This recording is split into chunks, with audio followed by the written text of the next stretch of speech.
Bonjour et bienvenue dans Passion informatique.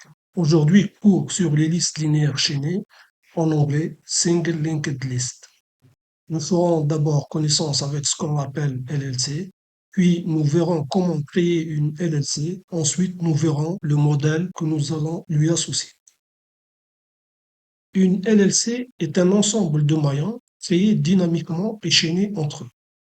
Une LLC est caractérisée par son premier élément, appelé tête de liste. Un maillon est une structure à deux champs, la valeur qui est du type quelconque et l'adresse qui est un pointeur de maillon. Schématiquement, un maillon, ça donne ceci. C'est une structure à deux champs. Ici, vous avez le champ valeur et ici le champ adresse. Chaque maillon est positionné en mémoire à une certaine adresse et on peut avoir un pointeur contenant cette adresse qui va permettre l'accès à ces champs. Comparons maintenant le tableau et une LLC.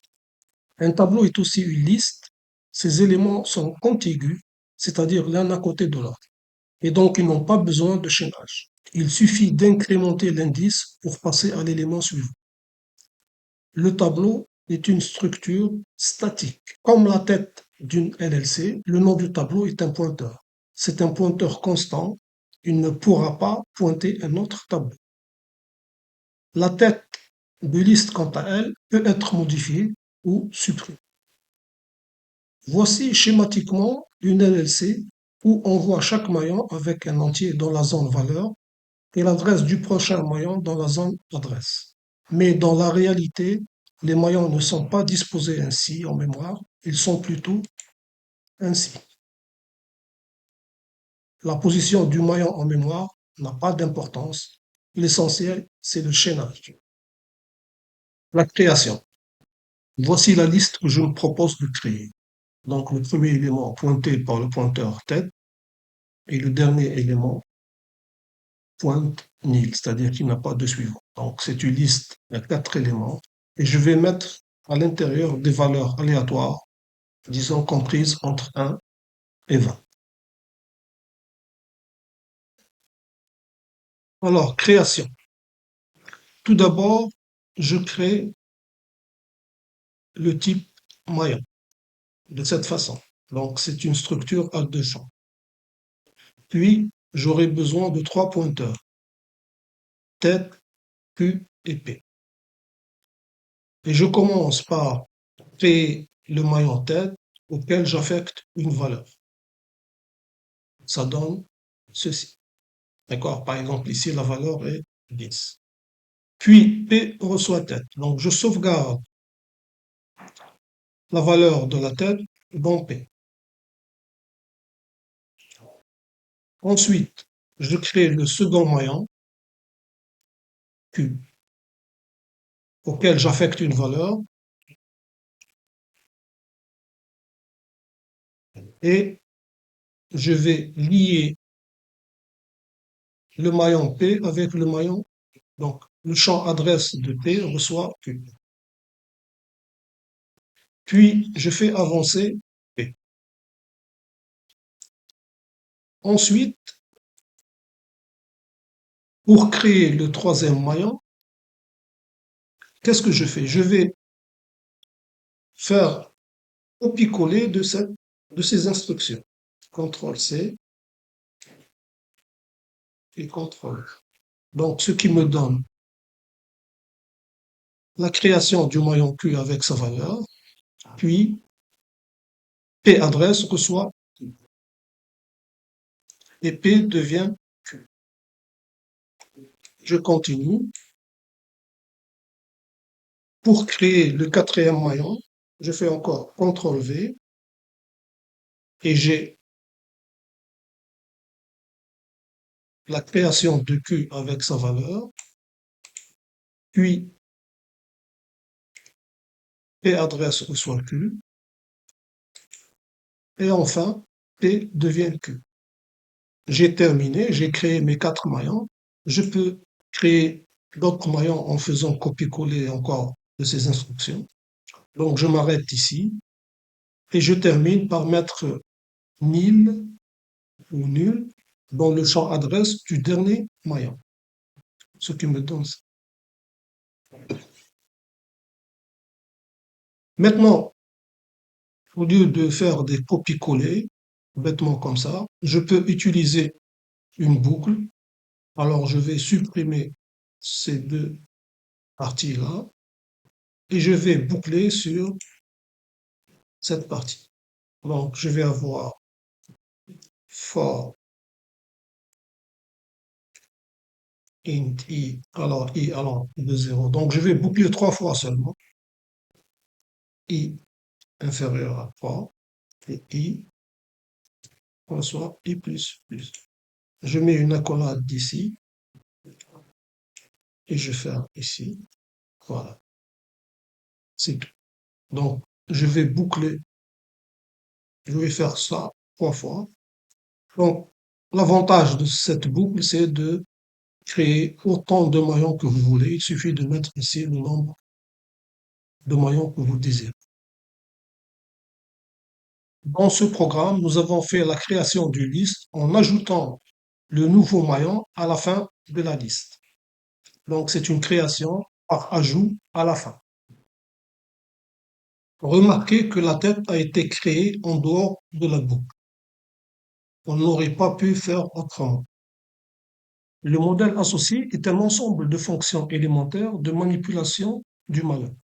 Le but recherché par l'utilisation de modèles est de rendre le programme plus lisible et plus facile à écrire sans se soucier de la manipulation des pointeurs. Nous aurons les fonctions suivantes. Allouer pour créer un maillon, affecter adresse pour modifier la zone adresse du maillon, affecter valeur pour modifier la zone valeur du maillon, valeur pour avoir le contenu du champ valeur du maillon, suivant pour avoir le champ adresse du maillon, et libérer pour libérer l'espace occupé par le maillon. Voyons maintenant une par une l'implémentation de ces fonctions en C. La fonction allouée du type void avec un paramètre passé par adresse. Donc, à la place de tête reçoit malloc dans notre programme, nous écrivons alloué et tête. Affecter adresse maintenant, c'est une fonction qui met le pointeur Q dans le champ adresse de P. À la place de P adresse reçoit Q, nous mettrons affecter adresse PQ. Affecter valeur met la valeur val dans le champ valeur de P. À la place de P flèche valeur reçoit val, nous mettrons affecter valeur pval. Valeur est une fonction qui retourne le champ valeur du maillon pointé par P. À la place de P flèche valeur, on mettra valeur de P. Suivant est une fonction qui retourne le champ adresse du maillon pointé par P. À la place de P flèche adresse, on mettra suivant de P. Libérer est une fonction du type void qui libère l'espace se trouvant à l'adresse ancienne et met le pointeur ancien à nul. Comme le pointeur en paramètre est passé par adresse, puisqu'on va lui changer sa valeur à nul, nous écrirons pour libérer P, libérer EP.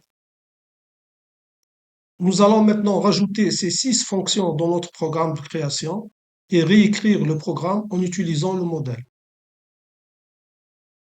Je rajoute les fonctions de mon programme, voilà, en faisant copier-coller. Donc, nous avons ici la fonction allouer, affecter adresse, affecter valeur, suivant, valeur et libérer. Comment je vais faire pour changer maintenant? Donc, à la place de tête reçoit maillon, je vais avoir alloué et tête.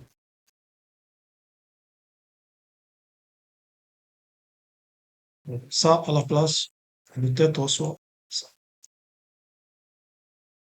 Tête valeur reçoit la valeur aléatoire, c'est affecter valeur,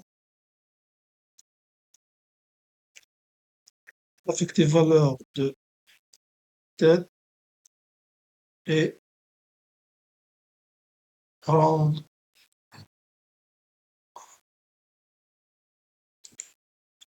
Je ferme la parenthèse. La même chose ici. Q reçoit malloc, ça devient alloué Q. Alloué Q. Et je supprime ça.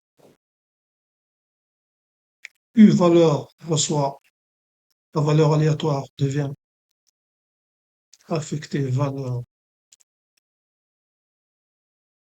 de Q.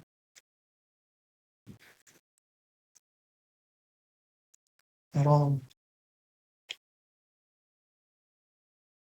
modulo 20 plus 1 et je ferme ma parenthèse.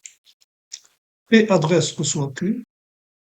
Donc ici, c'est affecté adresse de P. Q. Donc le champ adresse de P reçoit Q. Change ça en affecté adresse de P, la constante nu. Je supprime l'ancienne écriture. Une petite compilation pour voir si tout va bien. Voilà. On oublie de point-virgule ici et ici aussi. Encore une fois, tout va bien. Voilà. Donc toutes les modifications ont été réalisées et donc nous avons utilisé maintenant le modèle que nous avons défini. Ça va nous faciliter l'écriture des programmes et les rendre plus lisibles. Nous n'avons pas utilisé toutes les fonctions dans cet exemple de création de liste. Nous allons utiliser le reste des fonctions prochainement quand nous aborderons les traitements de parcours, de recherche, de suppression, etc. Merci de votre attention et à très bientôt.